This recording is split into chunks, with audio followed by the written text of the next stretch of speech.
ಅಷ್ಟೇ ಹೆಂಗಾದ್ರೆ ಬಂದಿದೆ ಅಷ್ಟೇ ಹೆಂಗ ಬರ್ತಿಲ್ಲ ಅಂದ್ರೆ ಪ್ರಿನ್ಸಿಪಲ್ ಆಕ್ಸೆಸ್ ಇದು ನಾರ್ಮಲ್ ಅಂತ ತಿಳ್ಕೊಳ್ಬೇಕಿಲ್ಲ ನಾವೀಗ ನಾರ್ಮಲ್ ಎಷ್ಟು ಆಂಗಲ್ ಇರ್ತದೆ ಅಷ್ಟೇ ಸೇಮ್ ಆಂಗಲ್ ಇರ್ತದೆ ಅಂದ್ರೆ ನಾವು ಒಂದು ಬೆಳಕಿನ ಕಿರಣವು ದರ್ಪಣದ ಧ್ರುವದ ಮೂಲಕ ಹಾಯಿಸಿದಾಗ ನಿನ್ನ ದರ್ಪಣದಲ್ಲಿ ಪ್ರತಿಫಲನಗೊಂಡು ಪ್ರತಿಫಲನದ ಮೊದಲನೇ ನಿಯಮವನ್ನು ಅನುಸರಿಸುತ್ತದೆ.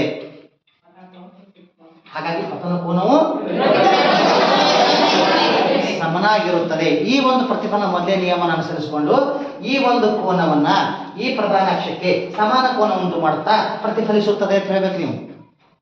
ದರ್ಪಣದ ಧ್ರುವದಲ್ಲಿ ಪತನವಾಗುವ ಬೆಳಕಿನ ಕಿರಣವು ಪ್ರತಿಫಲನ ಮೊದಲೇ ನಿಯಮವನ್ನು ಅನುಸರಿಸಿಕೊಂಡು ಸಮಾನ ಕೋನ ಉಂಟು ಮಾಡುತ್ತಾ ಪ್ರತಿಫಲಿಸುತ್ತದೆ. ಎಷ್ಟು ಈಸಿಯಾಗಿ ನೀವು ಅದನ್ನು ಅರ್ಥ ಮಾಡ್ಕೋಬಹುದು.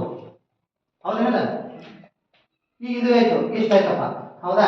ಈಗ ದರ್ಪಣ ಧ್ರುವದಲ್ಲಿ ಬಿಟ್ರಿ, ಸಿದಲ್ಲಿ ಬಿಟ್ರಿ, ಸದ ಸಿದಲ್ಲಿ ಬಿಟ್ಟು ವಾಪಸ್ ಸೆಕೆಂಡ್ ಬರ್ತದ ಎಷ್ಟು ಮೂಲಕನೇ ಎಲ್ಲರೂ ಎಷ್ಟು ಮೂಲಕ ಬಂದು ಹೇಗೆ ಮೂರು ಏನೋ ಇವು ಪ್ಯಾರಲಲ್ ಟು ಪ್ರಿನ್ಸಿಪಲ್ ಆಕ್ಸೆಸ್ ಅದಾವ. ಅಂದ್ರೆ ಒಂದಂತೂ ಪ್ರಿನ್ಸಿಪಲ್ ಆಕ್ಸೆಸ್ ಮೇಲೆ ಅದ, ಅದು ವಾಪಸ್ ಅಲ್ಲಿ ಅದು ಲಂಬ ಅಂತ ತಿಳ್ಕೊಂಡಿವಿ ನಾವು. ಹಾಗಾಗಿ ಲಂಬ ತಗೊಂಡ್ರೆ ಪ್ರತಿಫಲಿಸ್ತದ. ಒಂದು ಪ್ರಧಾನ ಅಕ್ಷಕ್ಕೆ ಸಮಾಂತರವಾಗಿ ಇದೊಂದು ಕಿರಣ ಅದ, ಪ್ರಧಾನ ಅಕ್ಷಕ್ಕೆ ಸಮಾಂತರವಾಗಿ ಇದೊಂದು ಕಿರಣ ಅದಾವ. ಹಾಗಾಗಿ ಎರಡು ಇಲ್ಲಿ ಮೂರು ಇಲ್ಲಿ ರಿಫ್ಲೆಕ್ಟ್ ಆಗ್ಯಾವ. ಈ ಒಂದು ಎಕ್ಸ್ಪೆರಿಮೆಂಟ್ ನಿಮ್ಮ ಪಾಠದಲ್ಲಿ ಅದ ಅದ್ಭುತವಾಗಿ ನೀವು ನೋಡ್ಲಕತ್ತೀರಿ, ಹೌದಾ? ಎಸ್. ಇನ್ನು ಇದು ಆಯ್ತಾ? ಇನ್ನು ನೋಡೋಣ. ಇನ್ನು ಕಾರಣವಾಗಿ ನಾವು ದರ್ಪಣದ ಹಿಂದೆ ವೃದ್ಧಿಸಿಕೊಂಡು ಹೋದಾಗ ಪ್ರಧಾನ ಅಕ್ಷರ ಯಾವುದೋ ಒಂದು ಬಿಂದುವಿನಲ್ಲಿ ಸಂಧಿಸ್ತಾವ ಕಾಲ್ಪನಿಕವಾಗಿ.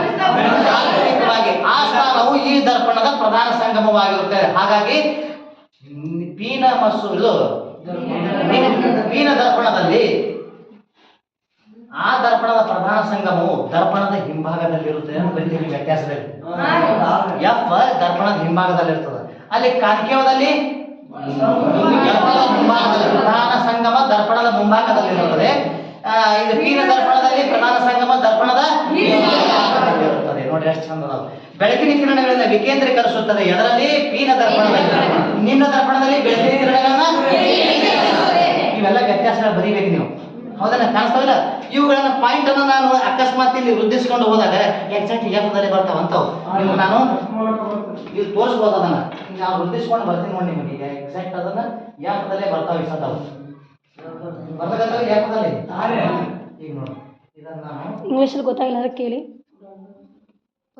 ನೋಡಿ, ಇದನ್ನ ನಾನು ಲೈನ್ ಕರೆಕ್ಟ್ ತಗೊಂಡಿವಂದ್ರೆ ಎಲ್ಲ ಎಫ್ ದಲ್ಲಿ ಬರ್ತಾವ ಅಂತೀವಿ. ಏನ್ ಬರ್ತಾವು?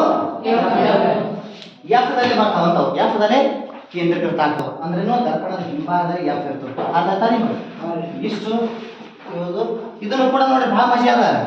ಇಲ್ಲಿ ಇನ್ನೊಂದು ಪಾಯಿಂಟ್ ಆರಿಸಿ ತೋರಿಸ್ತೀನಿ ನಿಮ್ಗೆ. ಮಾತ್ರ ನನಗೆ ಗೋಚರ ಆಗ್ತಾವ, ನನಗೆ ಕಾಣಿಸ್ತಾವ. ಹಾಗಾಗಿ ನನಗೆ ಲೈಟ್ ಎಲ್ಲಿಂದ ಬಂದಾಗ ಅನಿಸ್ತಾವ, ನನಗೆ ಈ ಬಾಕ್ಸ್ ಕಾಣಿಸಂಗಿಲ್ಲ. ಅವಾಗ ನನಗ ಬೆಳಕಿನ ಮೂಲ ಎಲ್ಲಿಂದ ಬಂದಾಗ ಅನಿಸ್ತದ, ನಾನು ಒಳಗಡೆ ನೋಡೋದಕ್ಕೆ ಮಿರರ್ ಒಳಗ ಈ ಎಫ್ ದಿಂದ ಬಂದಾಗ ಅನಿಸ್ತದೆ ನನಗೆ ಬೆಳಕ. ಎರಡು ಪಾಯಿಂಟ್ ಅಲ್ಲಿಂದ ಹಿಂಗೆ ಬಂದಾಗ ಅನಿಸ್ತಾ ಅರ್ಧ ನನಗ. ಅಂದ್ರೆ ಎಷ್ಟು ಬ್ಯೂಟಿಫುಲ್ ಆಗಿ ಸ್ಟಡಿ ಮಾಡ್ಬೇಕು ನಾವು. ಹಾಗಾಗಿ ನಮಗ ಈ ದರ್ಪಣಗಳು ನಮ್ಮ ಏನು ವೆಹಿಕಲ್ನ ನೀವು ಏನಂತ ಹೇಳ್ತೀರಿ, ಹಿನ್ನೋಟ ದರ್ಪಣಗಳಾಗಿ ಸೈಡ್ ಮಿರರ್ಸ್ ಅಂತ ಹೇಳ್ತೀವಿ ನಾವು.